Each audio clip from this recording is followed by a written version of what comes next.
from Pakistan.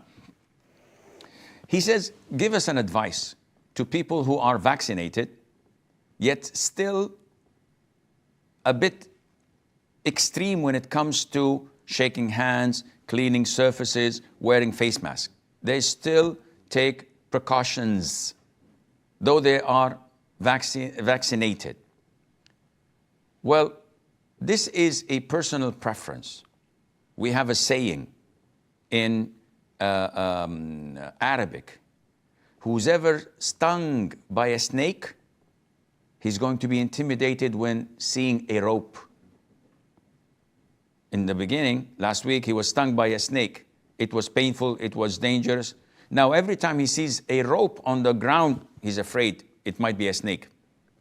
When you drink soup that is boiling hot and it hurts you in your tongue and the pain remains for 3-4 days, next time when you eat ice cream, you're going to be careful. So the trauma of a previous experience remains with you. I cannot blame someone when I come to shake hands and he shakes hands with me and brings the sanitizer and cleans his hand afterwards. Why are you doing this with me? I'm not a dog. I'm not najis. No, I completely understand. And this is his preference, akhi.